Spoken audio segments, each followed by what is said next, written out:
नमस्कार, मैं अमित और आप देख रहे हैं आंखें न्यूज 24। राजद के मुख्य प्रवक्ता शक्ति सिंह यादव ने कहा कि यह समीक्षा बैठक इसलिए की जा रही है कि पार्टी को और बेहतर कैसे किया जा सकता है। हमारी पार्टी ऐसी नहीं है कि जहां मत प्रतिशत कम प्राप्त हो वहां पर हम उलाहना देने लगे। आरजेडी सभी धर्म जाति में विश्वास रखती है। तेजस्वी यादव ने जो नौकरी आदि का मुद्दा सेट किया है और 5 लाख के आसपास नौकरियां दी गई है, अब किसी में दम नहीं है कि तेजस्वी यादव के सेट नैरेटिव को बदल सके। शक्ति यादव ने कहा कि हम लोगों ने 40% मत प्राप्त किया है। हम और मजबूत होने के लिए, लोगों का विश्वास और अधिक जीतने के लिए बैठक कर रहे हैं। विधान परिषद के पूर्व सभापति और वर्तमान सांसद देवेश चंद्र ठाकुर पर शक्ति यादव ने कहा कि उन पर कार्रवाई होनी चाहिए। आइए आपको सुनवाते हैं और क्या कुछ कह रहे हैं। आगे का क्या रणनीति होगा चुनाव में और क्या करना है बेहतर पार्टी के लिए। हम उन दलों में से नहीं हैं कि जहां मत प्रतिशत कहीं से कम प्राप्त हो तो उनको मैं उल्हाना सुनाऊं, उनको अपमानित करूं। हमारे दल सब में विश्वास रखता है और जिन जाति धर्मों का मत प्राप्त हुआ है उनका विश्वास जीतने में तेजस्वी जी ने जो कामयाबी हासिल की है उसको और मजबूत करना है। बिहार की जनता तेजस्वी जी के नीतियों में आस्था रखती है। नौकरी का मतलब तेजस्वी प्रसाद यादव होता है। तेजस्वी जी ने जो पिच बनाई नौकरी की, मजाल है इस राज्य के अंदर में किसी के अंदर ताकत है उस पिच से हट के कोई बात करे।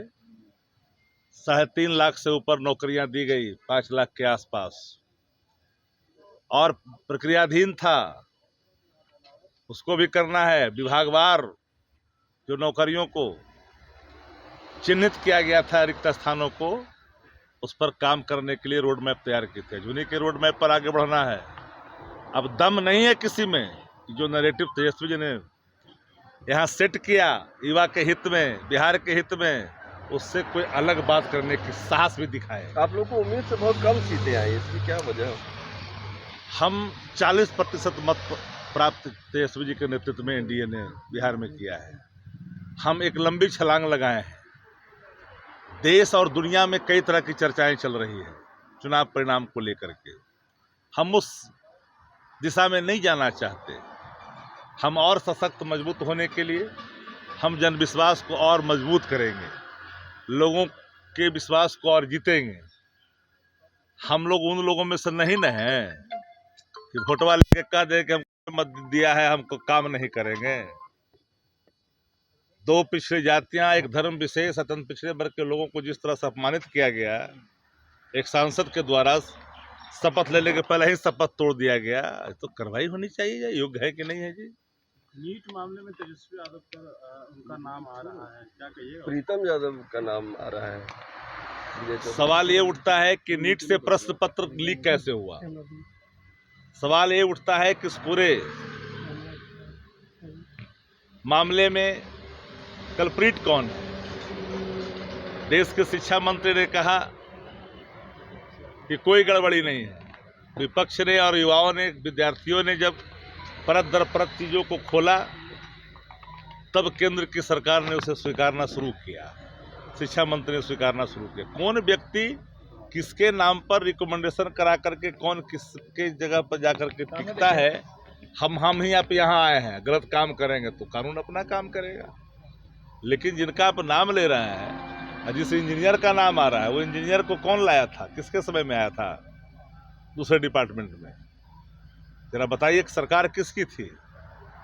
कोई पत्रकार अगर शक्ति सिंह यादव से कहे कि हमको 1 दिन रुकना है और हम अगर रुकवा दें किसी को, और वो व्यक्ति वहां जा करके कोई गलत काम करते, जिम्मेदार कौन होगा? वो व्यक्ति होगा जो गलत काम किया। सर्किट हाउस मिलता है किसी को, कोई माननीय को मिलता है, माननीय ही गड़बड़ कर देंगे तो माननीय पर कार्रवाई हो जाती है। तो मेरा मत साफ है कि जो हमने आपको आईने दिखाया है, ट्विटर पर देख लीजिए, भाजपा के कई वरिष्ठ नेताओं के साथ उन माफियाओं के फोटो छपे हैं। ट्विटर हैंडल पर एक बार जाइए और जा कर के देखिए राष्ट्रीय जनता दल के साइट पर कि कौन कौन लोग के साथ कौन कौन लोग हैं, लीकर लोग, सोलभर लोग। भारतीय जनता पार्टी जहाँ जहाँ है पर्चे लीक होती है, चाहे उत्तर प्रदेश हो, बिहार में हो, 17 महीने में काहे ना कोई पर्चा लीक हुआ था। गुजरात में हो, हरियाणा में हो, हर जगह। अब तो नीट वाला मामला ना आ गया भाई, अब तो देश से सुरक्षित नहीं है। यूपी में तो हुआ जो हुआ ही, अब तो देश स्तर पर हो रहा है। अब हंसुआ के ब्याह में खुरपी के गीत गा रहे हैं, कौन कहाँ टीका हुआ था। आरक्षण का दायरा जो आप लोगों ने बढ़ाया था उस पर हाई कोर्ट ने रोक लगा दी। देखिए ये दुखद है, चूंकि न्यायिक निर्णय है, इस पर कोई टिप्पणी नहीं की जा सकती है।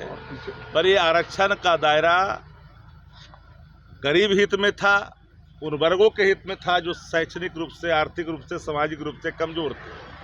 उनको ध्यान में रख करके आरक्षण का दायरा बढ़ाया गया था और हम लोगों ने उसके आधार पर सशक्त और मजबूत करने के लिए और ढेर सारे कार्यक्रमों को बनाया। अन्य राज्य भी हैं जो आरक्षण की सीमा को बढ़ाया है और हमने पहले ही, आदरणीय तेजस्वी जी ने पहले ही कहा कि शेड्यूल 9 में डालने के लिए लगातार भारत की सरकार से प्रे करते रहे। लेकिन जो ही जनता दल यू भारतीय जनता पार्टी के साथ सरकार बनाई, दबाव बंद कर दी। इसके लिए अगर कोई दोषी है तो वो दोषी साफ तौर पर देश की हुकूमत है। भारतीय जनता पार्टी शुरू से ही कोर्ट का सहारा ले रही थी। आरक्षण का दायरा न बढ़े, जाति गणना न सर्वे न हो, इसके लिए लगातार वो कोर्ट का दरवाजा खटखटाती रही। आज कोर्ट का निर्णय जिस रूप में भी आया है, न्यायिक निर्णय है। हम तो लगातार कई चीज़ों पर कहते रहे हैं। EWS 10% बढ़ा तो हमने कोई विरोध नहीं किया, लेकिन अगर ये यहाँ पर आरक्षण का दायरा अगर 65% हुआ है तो इस पर नहीं होनी चाहिए थी। लेकिन अब चूंकि न्यायिक निर्णय पर कोई सवाल तो खड़ा करता नहीं है, आगे की कोर्ट में जाएंगे क्या? अब तो उसका अध्ययन होगा, आगे की क्या नीति होगी। हम चुप तो नहीं बैठेंगे। अगर आपने अभी तक हमारे चैनल को सब्सक्राइब नहीं किया है तो हमारे चैनल को जल्द से जल्द सब्सक्राइब करें, लाइक करें, शेयर करें। अगर आप भी अपने दुकान, प्रतिष्ठान, school, college, coaching centre, restaurant, cafe का विज्ञापन देना चाहते हैं, वो भी किफ़ायती दर पर, तो आंखें न्यूज़ 24 लेकर आया है आपके लिए एक सुनहरा मौका। आंखें न्यूज़ 24 न्यूज़ पोर्टल की दुनिया में बिहार का सबसे उभरता हुआ चैनल, जहां बिहार झारखंड से जुड़े तमाम बड़ी खबरें देखने को मिलती है। तो देर किस बात की, आज भी जुड़े आंखें न्यूज़ 24 के साथ। संपर्क करें हमारे व्हाट्सएप नंबर 8935876430 पर। क्या आप पत्रकारिता के क्षेत्र में अपना कैरियर बनाना चाहते हैं? तो आज ही royal Ashoka institute of mass communication and journalism में अपनी जगह सुनिश्चित करें।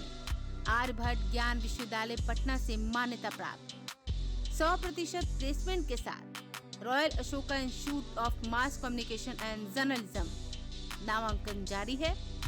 हमारा पता है DS/16 गायत्री मंदिर के समीप, कंकड़बाग, पटना 8,20,000। आप हमें संपर्क भी कर सकते हैं। हमारा मोबाइल नंबर है 9955456126।